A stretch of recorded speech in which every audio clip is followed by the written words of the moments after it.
Well, obviously a Thursday practice, got out of it injury-free, so we're making progress from where we were last week. So Julian actually has practiced this week, and we expect him to be back with us. So gives us a little more depth on the offensive line. I think one of the highlights, though, has been the way that Jordan Slaughter the last 2 weeks have stepped in, and I think it's showing us we got some depth on the offensive line.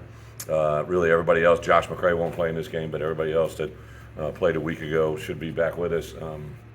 Henry Boyer is the only guy. He unfortunately had a little stinger issue that he's probably going to be back for us the week after the bye week, but this week he won't be. Thought our guys had practiced well all week. They were anxious to get back out there. Obviously, the disappointment last week has, kind of bled through all the way to this point where we're at now. I think our guys are excited to get out in the field. So I'll open it up for questions. Is there any timeline clarity yet on Josh McCray? No, we got the bye week. I would say this week was a lot better than, I don't know if they, in dealing with these situations, I can't say if it's better or worse than what they thought, but I think he's trending in the right direction quicker than we thought. Mm-hmm. You had talked, I think on the radio show, you had said like the safest bet is to assume you guys are going to defer the kickoff to start games. Yeah. You did not do that. And what went into that choice? A little bit of the wind conditions always going to play into it, and then I would also say that as a feel for the game, how they're hitting the ball, how we're not hitting the ball. But I think the rule of thumb for the most part, we'd like to defer the toss just so we can always have a chance to double dip on the back half. You mentioned Monday, just that could be a big week for Chase Hayden and Reggie Love. Just maybe to take a little more load off. Yeah, Chase yeah, Brown. I would What have say. you seen there? But without a doubt, Chase and Reggie took a lot of work this week on Tuesday, Wednesday, today, Thursday, because it's a shortened rep day. It was probably a little bit more balanced between the three of them. But Chase, the rhythm, the timing that he's got, Chase Brown, obviously is kind of been a work in progress all through these first 3 game preps. But with those two guys in particular, they've been splitting time with Josh. So this week there's been a huge emphasis, not just on first, second down, but all down. So they've had a good week. They're both healthier than they've been, so I'm excited to see where they go. What's the challenge for a backup running back that just never know when the opportunity might happen, but you got to go in and be ready? What I've kind of said all along, Chase Brown, the way he's playing, he's literally a guy, anytime, of course, we know when his number's called, right? We know the call that's been called, the possibility of him getting a football in his hands. I literally sit there on the sidelines and could this be the one, right? Is he going to take this one to the house? Because he has the innate ability to break tackles through power and speed, and that's just not a common thing with a back. So that element is there all the time. We have to be ready for that. Like I told him on Saturday or Sunday, one of the things when he's in the game, he has to realize at any given point, he may have the skill set to take this ball into the open field and turn it into a touchdown. What he can't do is take a rep where he's not able to do that, right? So if he's gassed or winded and he just feels like he's not able to perform at the highest level, that's when you got to pull the jersey and have an opportunity for Chase and Reggie to come in there. And I think that's the growth that Chase has to have. The flip side of that for those two other guys, they literally have to be on call at all times, right? There's certain plays, certain things that we feel that they fit their skill set a little bit better, Chase versus Reggie. So we'll kind of cater to that while they're in there. But on the flip side of it, Barry's calling a game as he has to. We let him know when a player goes in there, but he's got autonomy to make any call he wants at any given time. But he obviously wants to know what player he's got in there, especially at the tailback. You ever seen Chase Brown tug the jersey to ask out? Yeah, there's times, and then other times you just got to be, read, and a lot of that plays off, quite honestly. If we had a long drive and then we get a quick 3 and out, whether it's put him back in or give those other guys a chance to start it off and have him roll in, or if we've had a long break because all defensively we gave up a long drive or a long series, he starts it off, pulls himself out, comes back in. But I think it's part of the learning process, obviously, with Coach Lunny and all the coaches and players. From a defensive preparation standpoint, if you go into a game not knowing who the opponent's quarterback will be, I'm sure that creates issues. But if you don't know who their main back might be, running back, does that create much in your defensive preparation? Well, I think these two backs are both different backs, but they're on the kind of the same plan. They're both a little bit different skill set, but I think anytime, one of the things we talk about all the time with our players is not just who we're playing, but who are we playing, right? We know we're playing Virginia, but who's lining up at right tackle? He's different from the left tackle. Right guard's different from the left guard. So you got to know the dynamics of the person that you're playing and what skill set they bring. And running backs for sure. Like last week, 2 was a little bit different runner than 26, right? So you got to know a little bit about who's back there for sure.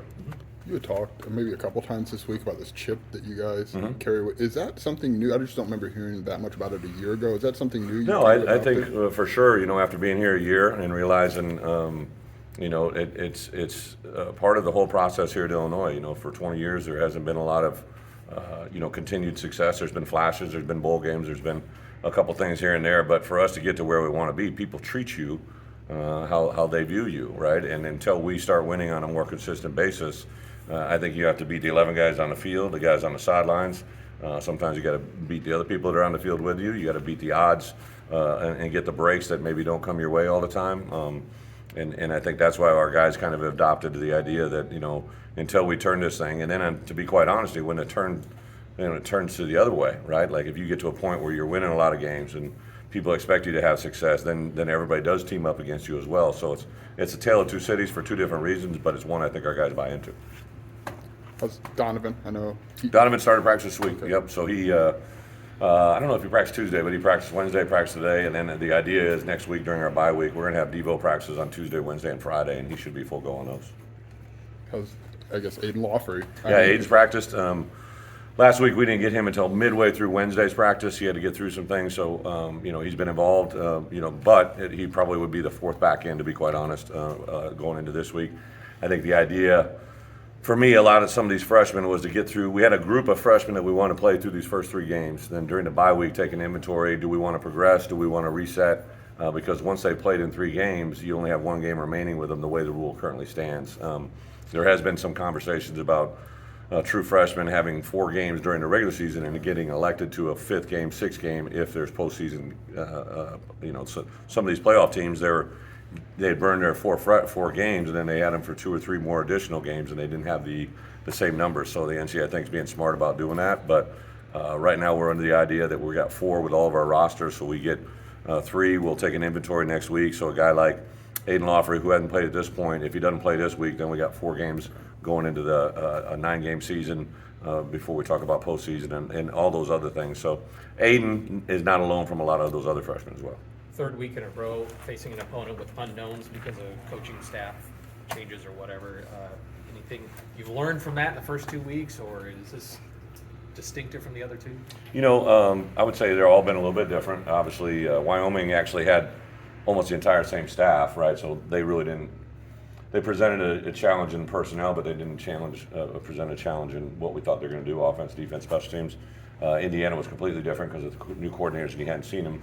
Obviously, Virginia has the exposure of the Richmond game, but I don't think they probably dived full disclosure into their offensive, defensive, special teams. But on offense in particular, Coach Elliott and his background, obviously, and then Dez, in the experiences he had both college and NFL, you can see the blend of that. Defensively, I don't think there's any doubt that Coach Rudd is kind of running what he believes in and what he does and what he believes defensively, and then also special teams wise. It's kind of a continuation of what they did a year ago and balance with what they do now. 2 games isn't a huge sample size, but how would you evaluate maybe how your outside linebackers played the first 2 games?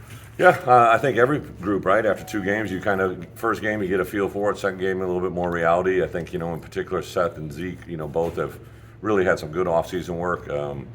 Seth, I know he plays a lot of reps, so we got to get him a little bit more rotational. Zeke has been, really been a guy since last spring. I thought his physical play at the line of scrimmage has really taken up. Now, schematically, we don't use him as much as we do by personnel this week. That might increase a little bit. And then the 2 newcomers, Alec Bryant, in particular Gabe Yackas. Gabe really played a lot more, and I think took a big jump last week in his skill set and what he can do on the field, and I think that's going to continue to build going forward.